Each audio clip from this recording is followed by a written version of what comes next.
बिस्मिल्लाहिर्रहमानिर्रहीम। अल्लाहु वलियुल्लज़ीना आमनू युख़रिजुहुम मिनज़्ज़ुलुमाति इलन्नूर वल्लज़ीना कफ़रू औलियाउहुमुत्ताग़ूतु युख़रिजूनहुम मिनन्नूरि इलज़्ज़ुलुमात उलाइका अस्हाबुन्नार हुम फ़ीहा ख़ालिदून।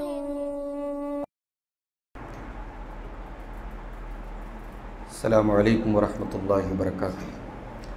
अल्हम्दुलिल्लाहि रब्बिल आलमीन वस्सलातु वस्सलामु अला सय्यिदिल अंबिया'i वल मुरसलीन व अला आलिहि व सहबिहि अजमईन अम्मा बाद। मोहतरम हाज़रीन, आदाब ज़िंदगी में आज हम बात करेंगे खुशी के आदाब पर। इंसान की ज़िंदगी में खुशी और गम दोनों आते हैं। इंसान कभी हंसता है, कभी रोता है, कभी खुश होता है, कभी गमगीन होता है, और ये दोनों चीज़ें जो होती हैं अल्लाह की तरफ से होती हैं।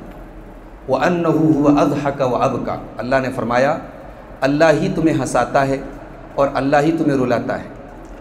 अल्लाह ताला ने मज़ीद फरमाया कुल बिफ़ज़्लिल्लाहि व बिरहमतिही फ़बिज़ालिका फ़लयफ़रहू, अल्लाह के फ़ज़ल पर और अल्लाह की रहमत पर लोगों को खुश होना चाहिए। तो खुशी एक फ़ितरी चीज़ है। खुशी के मौके पर जायज़ हद के अंदर रह कर के खुशी मनाना और खुश होना, ये इस्लाम के अंदर जायज़ है, इसमें कोई हर्ज की बात नहीं है। हमारा दीन मसनूई वक़ार की तालीम नहीं देता कि बिला वजह हमेशा आदमी मतलब अपने चेहरे पर संजीदगी रखे रहे, कभी उसके चेहरे पर मुस्कुराहट ना आए, कभी वो खुशी ना मनाए, ऐसा नहीं है। आपने अगर कोई फ़रीज़ा अंजाम दिया है, आपका कोई अपना इल्म फ़ज़ल में बुलंद मकाम हासिल करता है, आपको कोई दौलत मिली है, कोई नेमत मिली है, आप लंबे सफ़र से घर वापस आए हैं, कोई मुअज़्ज़ज़ मेहमान घर में आया है, किसी बच्चे की पैदाइश की ख़बर है, किसी अज़ीज़ की सेहत की ख़बर मिली, तो इन तमाम मौक़ों पर आप खुश हो सकते हैं और खुशी ज़ाहिर कर सकते हैं। इस्लाम इसको दीनदारी करार देता है। हज़रत काब इब्न मालिक रज़ी अल्लाह तआला अन्हु की जब तौबा कबूल हुई तो वो कहते हैं कि जब मैं अल्लाह के रसूल सल्लल्लाहु अलैहि वसल्लम के पास पहुँचा, वहुवा यब्रुक़ु वजहुहु मिनस्सुरूर, अल्लाह के नबी का चेहरा खुशी से चमक रहा था। वकान रसूलुल्लाह सल्लल्लाहु अलैहि वसल्लम इज़ा सुर्रा इस्तनार वजहुहु कअन्नहु क़ित्अतु क़मर, अल्लाह के नबी सल्लल्लाहु अलैहि वसल्लम जब खुश होते थे तो आपका चेहरा ऐसा चमकता था जैसे चाँद का टुकड़ा हो। वकुन्ना नअरिफ़ु ज़ालिका मिन्हु, और हम अल्लाह के रसूल के चेहरे से समझ जाते थे कि आप बहुत खुश हैं। इसी तरीके से त्यौहार के मौके पर, ईद उल अज़हा का और ईद उल फ़ित्र का जो त्यौहार हमारा है, त्यौहार के मौके पर आप खुल करके खुशी मना सकते हैं। हज़रत अनस कहते हैं कि दौरे जाहिलियत में साल में 2 दिन थे जिसमें लोग खेल कूद किया करते थे। तो जब अल्लाह के नबी सल्लल्लाहु अलैहि वसल्लम मदीना आए तो आपने सहाबा से फरमाया कान लकुम यौमान तलअबून फ़ीहिमा, तुम्हारे लिए 2 दिन थे जिसमें तुम खेल कूद करते थे।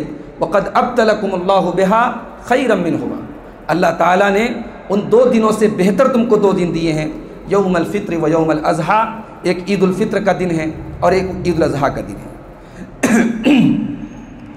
इसी तरीके से अल्लाह के नबी सल्लल्लाहु अलैहि वसल्लम ने ईद के अय्याम को खाने और पीने का दिन करार दिया। आपने रोज़ा रखने को हराम करार दिया। आपने फरमाया अला व इन्न हाज़िहिल अय्याम अय्यामु अक्लिन व शुर्बिन व ज़िक्रिल्लाहि अज़्ज़ा व जल, ईद का दिन जो है, इसी तरीके से ईद उल अज़हा का जो दिन है और उसके बाद के जो 3 दिन हैं, ये दिन खाने के दिन हैं, पीने के दिन हैं और अल्लाह अज़्ज़ा व जल के ज़िक्र के दिन हैं। तो ईद के दिन आप जायज़ तफरीह, जायज़ एंटरटेनमेंट कर सकते हैं। हज़रत आयशा रज़ी अल्लाह तआला अन्हा कहती हैं कि अल्लाह के रसूल सल्लल्लाहु अलैहि वसल्लम मेरे पास आए, मेरे पास 2 बच्चियाँ थीं जो जंगे बुआस का गीत गा रही थी। दौरे जाहिलियत में एक जंग हुई थी, जंगे बुआस, उसका वो गीत गा रही थी। तो अल्लाह के नबी सल्लल्लाहु अलैहि वसल्लम आए और आप बिस्तर पर लेट गए और आपने अपना चेहरा दूसरी तरफ कर दिया। उसके बाद मेरे वालिद हज़रत अबू बकर आए तो उन्होंने मुझे डांटा और कहा कि मिज़मारुश शैतान इंदन नबी, शैतान का संगीत और शैतान की बांसुरी नबी के पास बजाई जा रही है। फ़अक़बल अलैहि रसूलुल्लाह सल्लल्लाहु अलैहि वसल्लम, तो अल्लाह के रसूल सल्लल्लाहु अलैहि वसल्लम हज़रत अबू बकर की तरफ मुतवज्जे हुई और फरमाया दाहुमा, उनको छोड़ दो, वो बच्चियाँ अगर गीत गा रही हैं गाने दो। इसका मतलब ये कि म्यूज़िक वगैरह के से अगर कोई अच्छा गीत है, कोई खुशी का तराना है जिसमें म्यूज़िक शामिल नहीं है, उसको खुशी के मौके पर अगर बच्चे बच्चियाँ गाते हैं, पढ़ते हैं, तो उसमें कोई हर्ज की बात नहीं है। इसी तरीके से ईद के दिन सूडानी लोग नेज़े और बर्छे से मस्जिद नबी में खेल रहे थे। तो हज़रत आयशा कहती हैं कि अल्लाह के नबी ने मुझसे कहा कि तश्तहीन तंजुरीन, क्या तुम इनका खेल देखना चाहती हो? मैंने कहा हाँ। तो अल्लाह के रसूल ने अपने पीछे मुझे खड़ा किया, खद्दी अला खद्दी, और मेरा चेहरा जो था वो अल्लाह के रसूल के कंधे के ऊपर था। वह हुआ यकूल, और आप उन हबशियों की हौसला अफजाई कर रहे थे और कह रहे थे दूनकुम या बनी अरफिदा, अय बनी अरफिदा, तुम अपने काम में लगे रहो। हत्ता इज़ा मलिल, तो यहाँ तक कि जब मैं थक गई तो अल्लाह के नबी ने कहा अब हो गया तुम्हारा? तो मैंने कहा हाँ। तो अल्लाह के रसूल ने कहा ठीक है, तुम जा सकते हो। ये बुखारी शरीफ की रिवायत है। तो खुशी के मौके पर जायज़ खेल कूद करना और तफरीह मनाना जायज़ है, लेकिन खुशी के जोश में कोई ऐसा काम करना जो इस्लाम के ख़िलाफ़ हो, कोई बेहयाई का काम करना, शराब वगैरह पीना, कोई नंगेपन का काम करना, इसकी इस्लाम में इजाज़त नहीं है। खुशी की खबर मिले तो सजदे शुक्र अदा कीजिए। खुशी के ऊपर इतराना गलत है। अल्लाह ने फरमाया वला तफ़रहू बिमा आताकुमुल्लाह, जो चीज़ अल्लाह ने तुमको दी है उस पर इतराओ मत। वल्लाहु ला युहिब्बु कुल्ला मुख्तालिन फ़खूर, अल्लाह ताला तकब्बुर करने वाले और इतराने वाले को पसंद नहीं करता है। अपनी खुशी में दूसरों को भी शरीक कीजिए और दूसरों की खुशी में मुबारकबाद दीजिए। हज़रत काब बिन मालिक कहते हैं कि जब मेरी तौबा कबूल हुई और मैं मस्जिद नबी में दाखिल हुआ तो अल्लाह के रसूल सल्लल्लाहु अलैहि वसल्लम बैठे थे और आपके आसपास सहाबा बैठे थे। तो जैसे ही मैं मस्जिद में पहुंचा, हज़रत तलहा इब्न उबैदुल्लाह दौड़े दौड़े मेरे पास आए, मुझसे मुसाफ़ा किया और मुझे मुबारकबाद दी।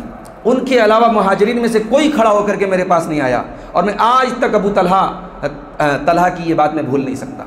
यानी हज़रत तलहा ने खुशी के उस मौके पर हज़रत काब बिन मालिक को मुबारकबाद दी तो उसको ताउम्र उन्होंने याद रखा और कहा कि मैं उनकी ये बात कभी नहीं भूल सकता।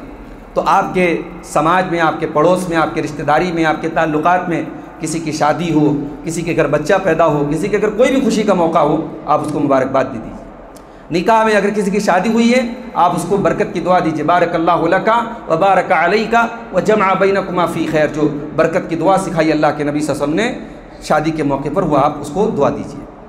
इसी तरीके से अगर आपका कोई अज़ीज़ लंबे सफ़र से वापस आया है तो उसका इस्तकबाल कीजिए, उसका वेलकम कीजिए। हज़रत साइद बिन यज़ीद कहते हैं कि अल्लाह के नबी सल्लल्लाहु अलैहि वसल्लम जब ग़ज़वे तबूक से लौट करके मदीना आए तो लोगों ने आपका इस्तकबाल किया। तो मैं भी बच्चों के साथ सनियतुल वदा, मदीना के बाहर एक जगह थी सनियतुल वदा, वहाँ मैंने अल्लाह के नबी का इस्तकबाल किया। इसी तरीके से हिजरत के मौके पर जब अल्लाह के नबी सल्लल्लाहु अलैहि वसल्लम मदीना पहुँचे हज़रत अबू बकर के साथ, तो मदीना की अंसार की बच्चियों ने यह गीत गाया था, तलअल बद्रु अलैना मिन सनियातिल वदाई, हमारे ऊपर 14वीं का चाँद तुलू हो रहा है सनियातुल वदा से, वजब शुक्र अलैना, और हमारे ऊपर अल्लाह का शुक्र वाजिब हो गया है, मा दआ लिल्लाहि दाई, जब तक अल्लाह ताला से दुआ करने वाले दुआ कर रहे हैं। अय्युहल मबरूस फीना, ऐ वो नबी जो हमारे बीच में नबी बना करके भेजे गए हैं, जित बिल अम्रिल मुताई, आप एक ऐसी शरीयत लेकर के आए हैं जिसकी लोग पैरवी करते हैं, जिसको लोग मानते हैं। इसी तरीके से अगर आपके घर में निकाह का मामला है, शादी की है आपने, तो शादी के मौके पर वलीमा कीजिए। ये वलीमा क्या है? वलीमा यही है कि आप अपनी खुशी में दूसरों को शरीक करें।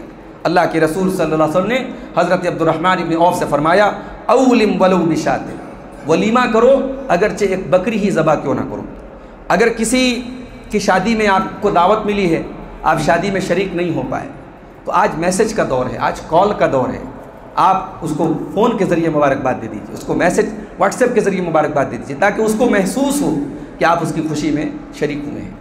और वैसे भी मुसलमान पर 6 हक़ हैं, उसमें से एक हक़ ये भी है कि इज़ा दाआ का फ़अजिब हो, जब मुसलमान आपको दावत दे तो आप उसकी दावत को कबूल करें, इल्ला ये कि दावत किसी हराम शय की हो, किसी बिदती मौका और मुनासबत से हो, किसी बिदत के मौके से हो, तो ऐसी दावत और ऐसी तकरीब में आप शामिल ना हो।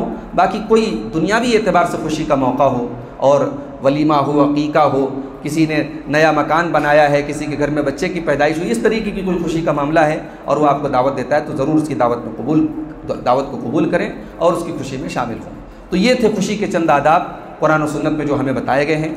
इंशाअल्लाह हम कल इसका जो अपोज़िट है गम, हम गम के आदाब पर आपके सामने रोशनी डालेंगे। अल्लाह से दुआ है रब्बुल आलमीन हम सबको ज़िंदगी के तमाम मामलात में शरीयत की पैरवी करने की तौफ़ीक़ अता फ़रमाए। आमीन। व आखिर दावाना अनिल हम्दुलिल्लाहि रब्बिल आलमीन। अस्सलामु अलैकुम व रहमतुल्लाहि व बरकातुहू।